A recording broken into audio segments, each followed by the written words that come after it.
Baik, Assalamualaikum, salam sejahtera, salam GBN, salam Malaysia, salam kuasa ketiga. Jadi saya minta jika audio jelas anda maklumkan kepada saya dan juga share ramai-ramai, dan juga scroll ke bawah untuk video-video selama 3-4 hari berhubung dengan pelepasan Zaid dan juga isu Syed Saddiq tarik sokongan yang telah saya buat sebentar tadi.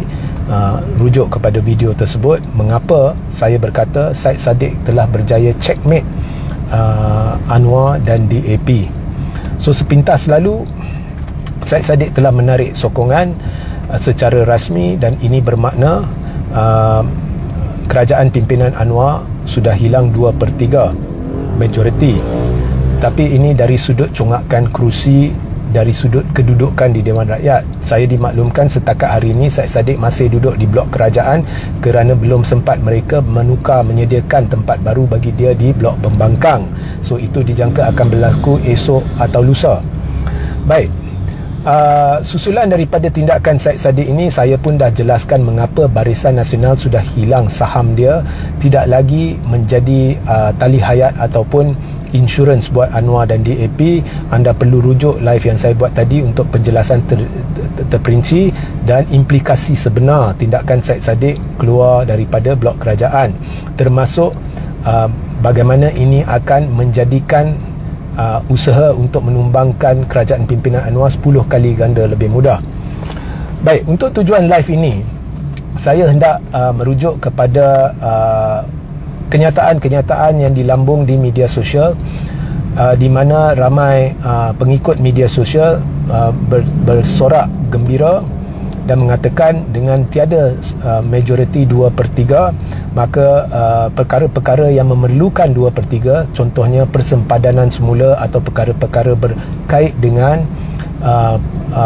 kedudukan Melayu, agama dan sebagainya, semuanya tidak mampu dilaksanakan atau perlembagaan tidak mampu dipinda berhubung babak-babak itu kerana kerajaan tidak ada majoriti 2/3. Baik, saya nak jelaskan, di dalam perlembagaan persekutuan dan berdasarkan sistem yang dipraktikkan di sini, untuk menentukan keabsahan kerajaan atau Perdana Menteri, caranya ialah usul percaya atau tidak percaya di Dewan Rakyat ataupun mana-mana undian yang boleh ditafsir sebagai berlakunya undi tidak percaya.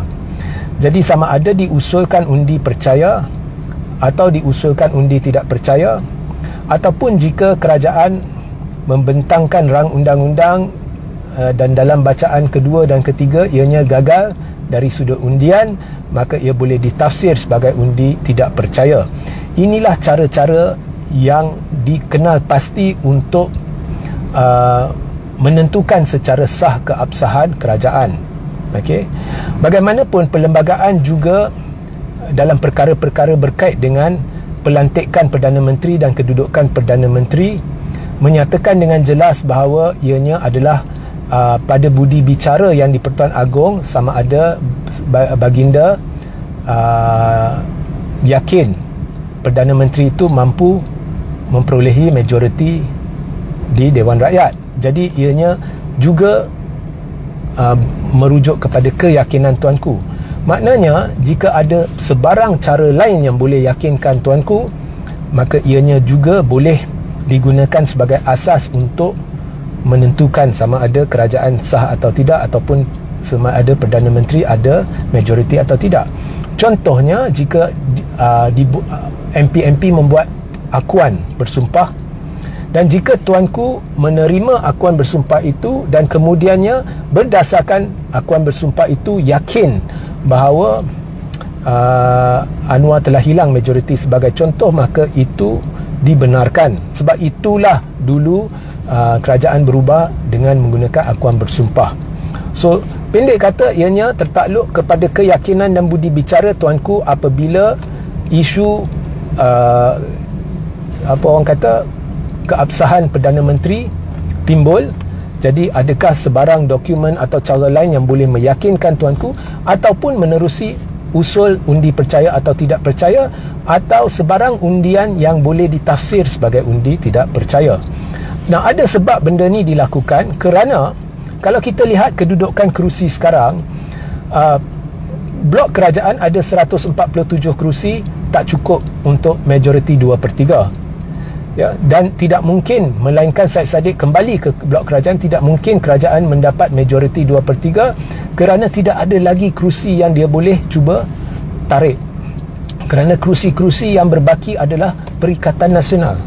So tidak ada kemungkinan Anwar akan dapat majoriti 2/3. Ini dari sudut congakkan kerusi.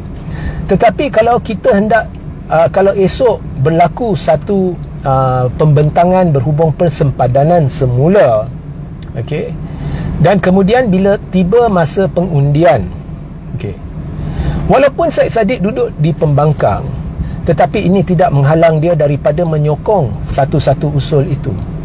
Jadi Anwar masih boleh dapat 2/3 dalam fasa undian. Ini anda perlu peka. Ini anda perlu peka. Ya.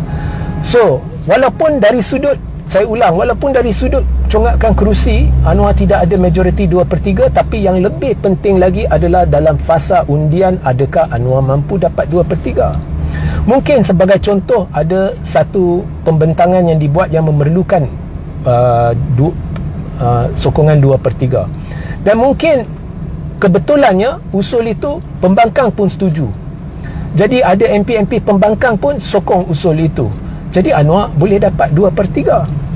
So saya melakukan live ini untuk menangkis persepsi salah kononnya disebabkan Syed Saddiq telah berpindah, maka Anwar hilang 2/3. Dan oleh itu memang dia hilang 2/3 dari sudut kedudukan, tapi bila masuk babak pengundian dia tidak semestinya kalah. Malah mungkin dia dapat lebih dari 2/3. So ini secara akademik saya nak jelaskan supaya anda fakta anda betul, ya. So sama juga esok katakan Sabah dan Sarawak tarik sokongan daripada Anwar, katakan, ya.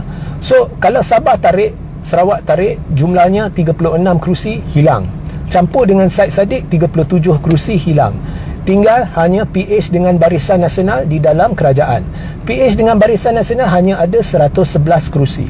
So andai kata esok Syed Saddiq dah tarik sokongan, andai kata esok Sabah dan Sarawak putuskan tarik sokongan, bila kita congak kerusi, kita dapati Anwar ada, kerajaan ada 111 kerusi sahaja. Maknanya kerajaan tidak ada majoriti. So secara am kita tahulah kerajaan dah hilang majoriti, tetapi kita tak boleh lagi minta Anwar letak jawatan, kerana dalam situasi itu wajib dilakukan undi tidak percaya atau percaya untuk uji keabsahan, ya. Hanya bila diuji keabsahan kemudian dilakukan undian. Daripada undian itu, jika Anwar tidak boleh dapat lebih dari 111, baru kita boleh paksa Anwar menghadap Yang di-Pertuan Agong sama ada untuk letak jawatan atau usul pembubaran parlimen. Dan kemudian jika Yang di-Pertuan Agong setuju parlimen dibubar, maka parlimen bubar. Jika Yang di-Pertuan Agong tidak setuju parlimen bubar, maka Anwar wajib letak jawatan. Dan kemudian jika Anwar degil enggan letak jawatan, Yang di-Pertuan Agong perlu pecat Anwar. So itu sebenarnya cara, ya. Kalau esok, saya ulang, ya, kalau esok Sabah dan Sarawak tarik, Anwar tinggal 111 dari sudut congakkan. Bila anda congak kerusi di Dewan Rakyat, tapi belum boleh anda kata Anwar sekarang pergi menghadap Agong, boleh, kena lakukan undian, ya, di Dewan Rakyat. Ataupun jika MP-MP yang menentang kerajaan boleh menyediakan cukup akuan bersumpah, dan jika Yang di-Pertuan Agong bersetuju untuk menilai akuan bersumpah, dan kemudian Seri Paduka Baginda Tuanku yakin daripada akuan bersumpah itu bahawa Anwar telah hilang majoriti. Jadi anda perlu faham, ya, anda perlu faham cara-cara